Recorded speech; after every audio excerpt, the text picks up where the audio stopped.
Warning. The following podcast is utter nonsense and may cause agoraphobia, kleptomania, insomnia, and oppositional defiance disorder. We are required by law to provide you with this disclaimer for hazardous materials. And welcome back to Hazardous Materials, where the crave is a powerful thing. I am Gideon Gonzalez, and joining with me as always, Casey Johnson. And we're here to answer the question, what's the deal with Dark Crisis? Folks just want to know. And here's the deal. Once again, it's been 2 years. I don't even think it's been a year since the events of Dark Knight's death metal. So you know what it's time for? Another crisis. crisis. For another crisis, where we reveal another mastermind behind every crisis event. And Yeah. God. They really have been pulling the whole mastermind thing. I mean, didn't we just find out who the super ultimate mastermind is with Wally West? With Perpetua was Yeah. the character in Dark Knight's death metal, yeah. Yeah. Who had apparently manipulated the crisis energy from all the other stories, but now it's the Great Darkness, pulled from the Great Darkness saga from back in Legion of Superheroes. Now, One of the greatest Legion of Superhero stories people ever. who actually read that story might think, but wasn't that just the name for Darkseid in the future? And yes, you'd be correct. So you did more research than Joshua Williamson did, I guess. I was heavy into Legion of Superheroes when that came out. And I remember as a kid, I was like, what the hell is that thing? Because it was basically the Darkseid head, and you got the Legionnaires all doing this in front of him, exalting him, because that's what you do when Darkseid shows up. You die for Darkseid. And then Darkseid had these weird chthonic-looking shadow versions of with like, Orion, new gods. Superman. Yeah. And I was like, wow, that's really cool. Yeah. And it was George Perez, I think, that drew that. I think that's a Giffen joint, isn't it? Is it? I believe it's a Keith Giffen one. Because I know George Perez was doing Legionnaires right around that time, and that's when they started changing their uniforms from the Cockrum outfits. I think it was a Giffen one. I'm throwing way too much. Anyways, anyway, that's not what we're talking about here. What we're talking about is the Great Darkness, who is now just a dude who's got big ol' horns, and he's the actual evil source of everything bad. He's the empty hand of creation, and he was behind Multiversity and Final Crisis and Death Metal and Infinite Crisis and probably Zero Hour. At this point, and I know it's easy to punch down. It really is, but DC has lost so much credibility with all this that I can't even read it anymore. It sucks so much because I'm a huge DC guy. I love a lot of DC characters.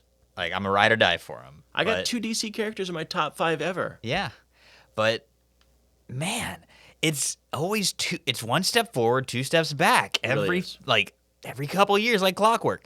I was bitching up a storm about Dark Knight's death metal and that was going on. But when it was done, I was like, okay, we're in some interesting places now. Wonder Woman is better than it's been in years. And proper respect to our boy Wally. Wally, is the Flash again. Cool. Awesome. I was interested in Infinite Frontier when it started, the main title, until it completely shat the bed by the end of the run, And Far Sector. Far Sector phenomenal, but my God. Yeah, but I mean that's a Young Animal title, so I'm not really gonna count it as it is in the DC universe, but it's in a different imprint. Different rules apply. Yes. So the big thing that I've got with another Joshua Williamson event book is I really have a complicated relationship with Joshua Williamson's work.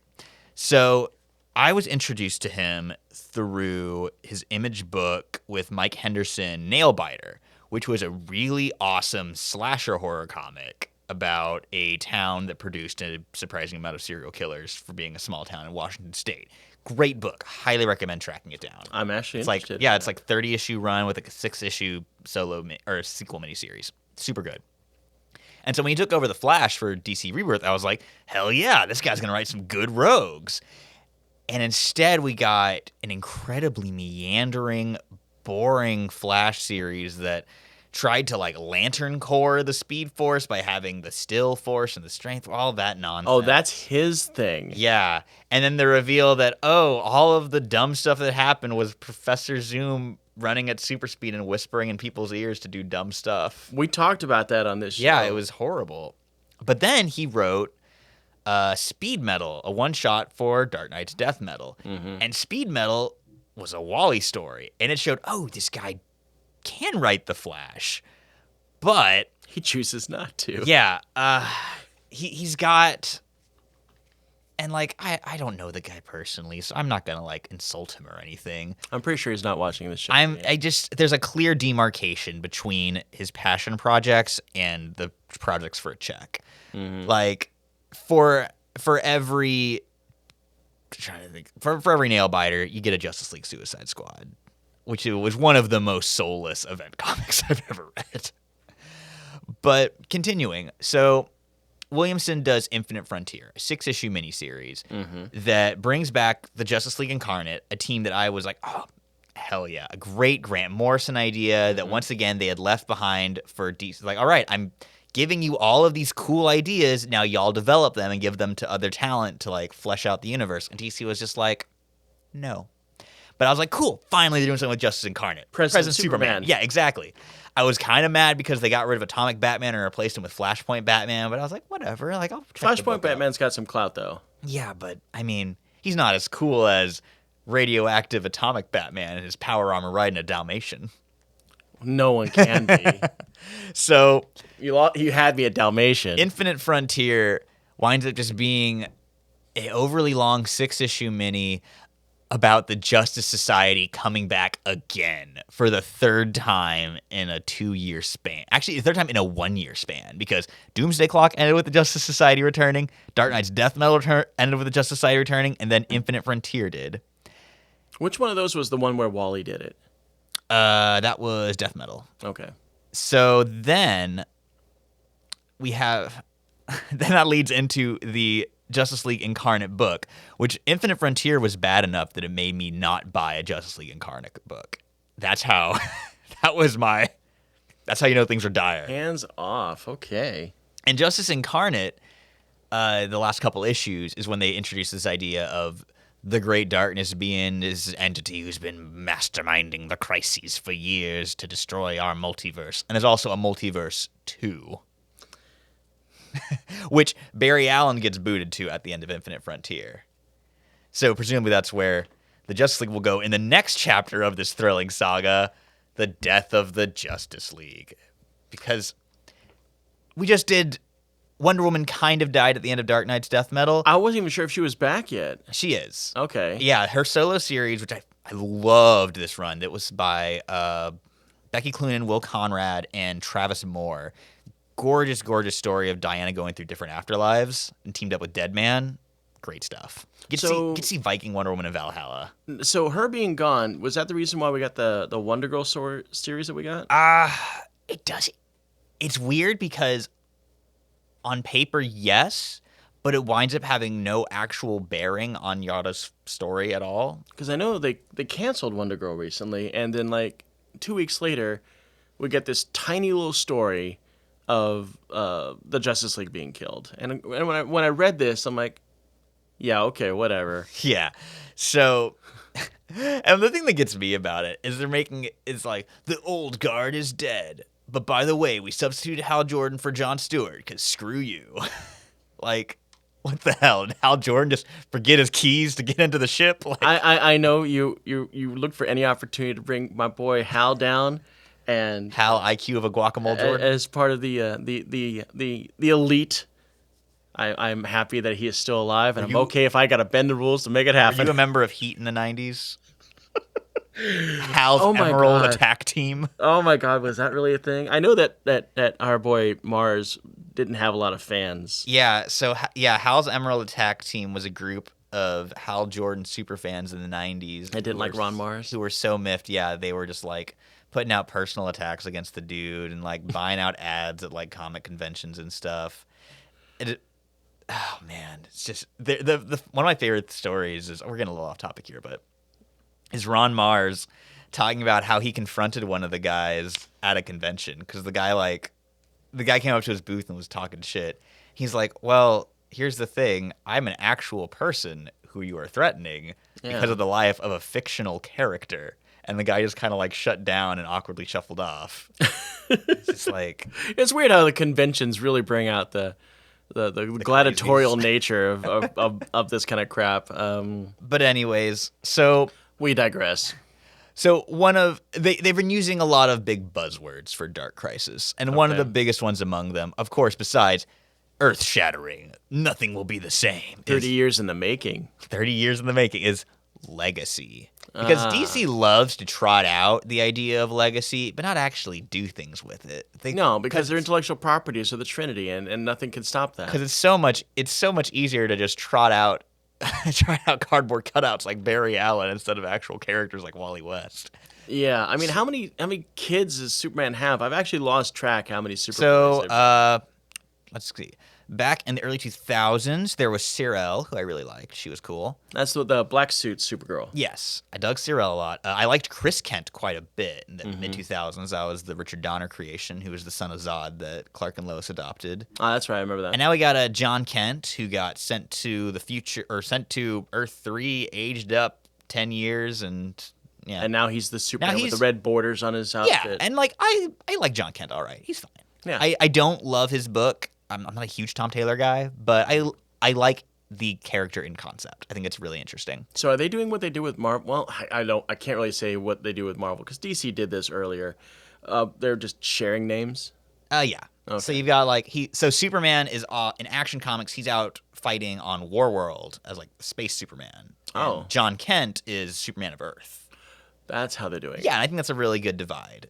And so John Kent has the Superman title, and Clark has Action. Well, I mean, couldn't they have done that with Barry Allen? Not saying Barry Allen should come not back saying in they any should. capacity, but I mean, I'm sure there's a Barry Allen fan out there somewhere. Surely they must exist somewhere. Some guy that likes toast with no butter on it or no. Hey man, you didn't have to do Jeff Johns like that. Just kidding. The white rice, just plain, please.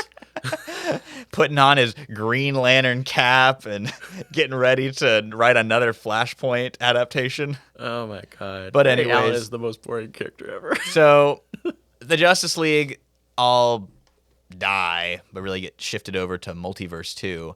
So it's up to. They're not even really dead. Oh, it's just out the door, not. and they're not even really dead. Oh yeah.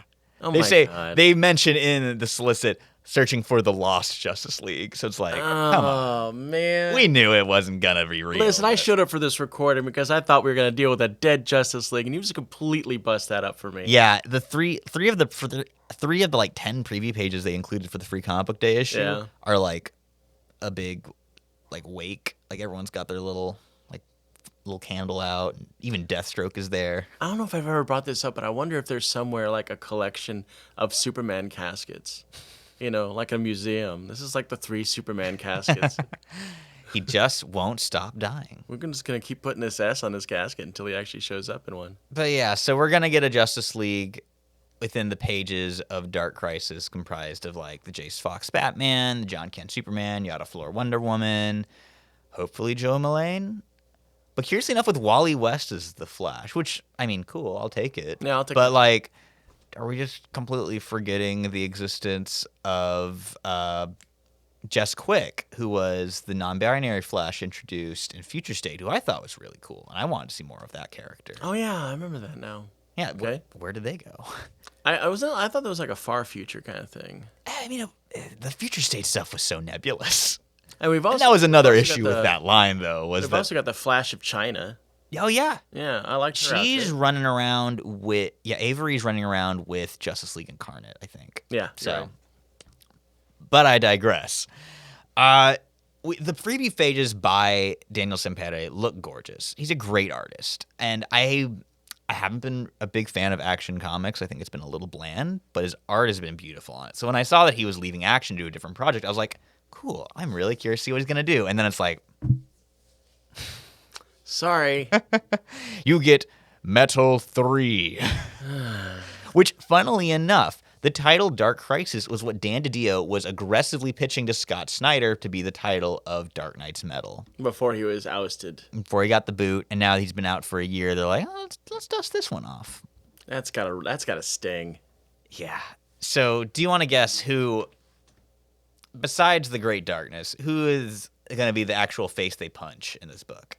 The face that they punch in this book. It's not Darkseid. No, it's another Crisis Legacy character, though. Really? Pariah. Oh, wow. Yeah. So the last survivor of the prior multiverse, which is what they're having Multiverse 2 be. I always thought it was Psycho Pirate. Because Psycho Pirate was the link to Earth 2 Yeah, for a long time. he is the only one who remembered Crisis was his thing. Yeah, he's the one that actually, like, sorted Power Girl out finally. And then, of course, got his head blown up by Black Adam. Oh, God, he did really. That was awesome. No more silly faces. Yeah, that was awesome. I think he's actually going to be in the Black Adam movie, isn't he? I don't think Have you so. seen the Black Adam movie frames? Yeah, those costumes look good. Yeah, like they got Atom Smasher in there. I mean, Atom Smasher don't do a whole lot for me. But I like that Dr. Fate costume and that Hawkman suit, That was pretty tight. good stuff. And I really like how Cyclone has kind of like a Wicked-inspired outfit.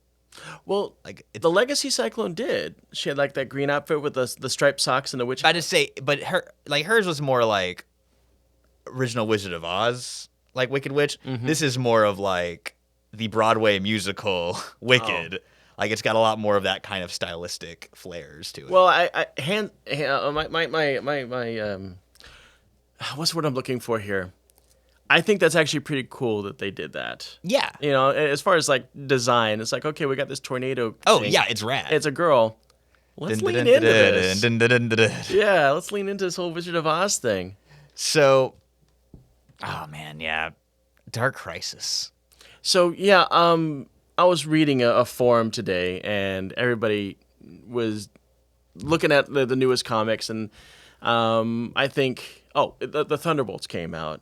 The picture for the Thunderbolts came out. You and I were talking about that, and somebody goes, "Oh, hey, look, it's the House of Ideas or House of No Ideas," and I was like, "Dude, I think you're thinking of DC." #Crisis. God, we're gonna get to that point eventually. Yeah. Like the thing that kills me about it is, again, you know, I'm a huge DC guy. Yeah, Final Crisis is one of my favorite comic books of all time. it's a good book. It was such a good, perfect Darkseid story, a great cap to these big event stories. You didn't need to keep going bigger. I remember that scene with Wonder Woman when she was saying the anti-life equation. Yeah, That was scary. it's chilling. It's still crazy stuff, and Yeah. like, it's all about like the powers of stories and passing that on to the next generation, and that was great. And then DC was like, but what if we kept going back? What if we kept being like, it's okay, the Bronze Age never ended. Here, have your super friends. It's okay. I mean, at this point, I dislike strongly that DC keeps going back to the Crisis fold. When they Going back to the well. they've got so many great characters and so many great story ideas, but they feel like the Crisis is their one go-to thing since 1986. And that's the thing that worries me, is that how is this going to mess with the rest of the line? Because I talked before, like, Flash has been in a great place. Wonder Woman's been in a great place. Nightwing, while it's not exactly my cup of tea, it is readable for the first time in a very long time. Yeah, I mean, stripes on fingers. Yeah. Stripes on fingers are important. But say it's being a wholesale ripoff of the Fraction and a Hawkeye, but Yeah. it is a readable comic book, and people enjoy it. So you tell me now, we're going to have an 8-month-long event. That's the other thing. This is going to be 7 monthly issues. It's the very definition of a slog. That's a long time to tell the same story again, that we all know the way it's going to end is there's going to be... God, I will lose my goddamn mind if the way it ends is the fucking Justice Society comes back for a 4th time. If they're like, this time they're back for real. For realsies, absurd. We promise we'll do a book this time. Yeah. We won't let Jeff Johns hold them hostage again. God. We brought the Atom back. Did you see that after Jeff Johns held the JSA hostage, they just wound up canceling the book? Yeah, I saw that. Ridiculous. I was really surprised by that. Thank God, because give the Justice Society to someone like new, someone who didn't have a 10-year run on those characters already. Yeah, because I mean, it's not like they went to anything. They did not go anywhere enterprising during their decline. No, like, here's what's always driven me crazy about the JSA. Why do they have to tell modern day stories with them? because you just have to keep you keep making dumb reasons for why they haven't aged or like why they've been de-aged and what have you. Why not just tell World War II period pieces with them? I feel like that's what people want. Yeah. Like, just give us like an Earth 3. Well, I guess we can't do Earth 3. Earth 4. Who's doing Earth 4? No one's doing Earth 4. Earth 4 is the Charlton universe. Is that really? I thought it was Earth 7. No, that's Earth 4. Oh. Well, now I know. Yeah, there you go. I knew that Earth 2 was... Earth 2 is JSA. Was JSA and Power Girl. Earth 3 is the Crime Syndicate. Mm-hmm. And Earth 4 is... I thought... Earth 4 is Charlton. Earth 5 is Fawcett. Earth 7 is Fawcett. Earth 5 is Fawcett. Oh. Because it's the fifth dimension of magic. Oh, very clever. I did not know that Charleston had its own universe. And we're talking about, like, Blue Beetle and stuff like that. Okay. Which wasn't super relevant post-Crisis because... It was just because, like, all the Charlton characters, that's how they got merged into the DC universe was in Crisis. Okay. So, like, Blue Beetle, Question, and Captain Atom are all Earth 4 transplants. Captain Atom. What a ridiculous outfit. I'm all chromium except for my boots and gloves, which are red and blue. USA. Is that what it was? Okay, that makes a lot more sense. I mean, have you seen his original costume? The Yes. disco one with the blue shirt and the brown and... Yeah. I remember at one time he had, like, lines painted all over him, like a big atom. It's called Drip. Look it up. Oh, damn. You're talking What about that do I gold, know? that red and gold Alex Ross design? It's ugly. Remember when Captain Atom went to the Wildstorm universe for no discernible reason? Yes. What was up with that? I don't know. I mean, why did the ferret go to Street Fighter? Hey, do you think Dark Crisis is going to have another stupid attempt at integrating the Wildstorm characters to the DC universe? Honestly, the best... They keep trying to do it. Yeah, the efforts of trying to bring the Wildstorm into a DC universe is the reason why we can't have good Authority comics anymore. However, we got that amazing Midnighter series by Steve Orlando and ACO. That book is phenomenal. That's one of the best things DC's done in the past 10 years. I have not read it. It's wonderful. They're doing a big new complete collection. I think it's coming out in May. Mm-hmm.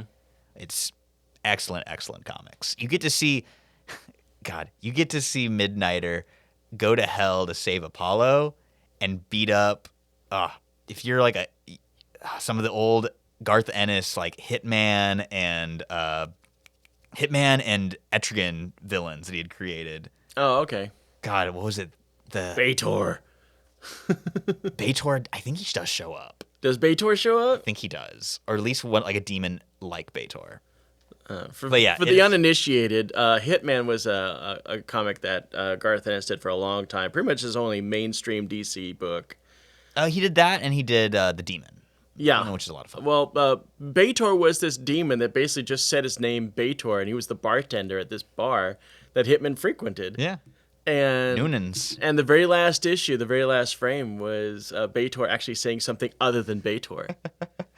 God, Hitman is a great, great book that they kept trying to reprint, but could never finish it. Which is a bummer. I kept trying to find reprints of it or trade paperbacks, but they never had collections, and the ones that they would release were sparse. Yeah, I think they got to like the second to the last trade on the last time they tried to reprint it, they got up to like 7 left that were uncollected. Yeah, which is very frustrating. I think we're getting derailed off of. It's true, Yes. The Dark Crisis. But there's really only so much that we can point out that isn't clearly obvious. That's the biggest thing about it. Like again, before we got derailed, that I was talking about. Like we all know how this is gonna end. So why are we having to sit through it? Exactly. And like they can talk nice about respecting legacy characters, but they don't even remember to actually color Connor Hawke properly. So I'm not holding my breath on this one. Oh God. I could do a solid hour about how Asian Americans are misrepresented in comics just because colors don't know what they're doing. Yeah. I'd say Connor Hawke is a black man. Like, it ain't that hard, despite a 20-year campaign to make people forget for some reason. Yeah. Hey, did you know that like every time Connor Hawke has been adapted outside of the main DC universe, he's either been white or not Ollie's son? Yes. It's messed up. It is messed up. This is a Connor Hawke respect show.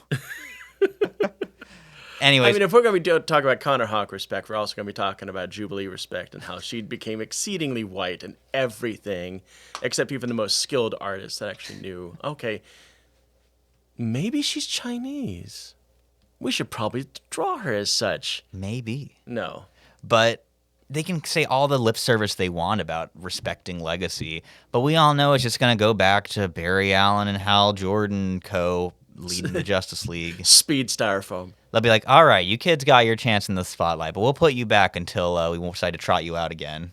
Sorry, Wonder Girl and the next Batman. They want to have their cake and eat it too. They want, like you said, they want to have all the cool legacy characters that they can use in other properties, but they can't touch the bread and butter, the dollar bill, y'all, which is the big three. Yeah. And so we will be caught in a crisis of infinite crises as once again, within 5 years, actually, you know with how quick this came? Probably in 2023, we'll get, but did you know the Great Darkness had a greater power behind him? The Greater Darkness. Oh, we're getting into high science fiction at this point. You know, we have to get so abstract to find another thing. This is almost as far-reaching as that Taskmaster series. Remember that? Yeah. The organization that controlled every evil organization in the Marvel Universe. But the difference was that one was a comedy. It was, and it knew it was a comedy. So, in conclusion, I'm really looking forward to Joshua Williams' Rogues book from Black Label. And that's all I'm going to say about that. Thank you guys again for tuning in. Check out our socials below where you'll get to see some of the images that we shared here today. Give us some likes. Give us some money on Patreon if you are so inclined. And give us some comments below if you got some ideas for episodes and what you'd want to see us discuss. Or you just want to lament about what DC used to be. One tier. Hey, if this is what we have to pay for to get a great book like Far Sector. That is the price, apparently. Yeah. And with that, we see you. Good night, everybody.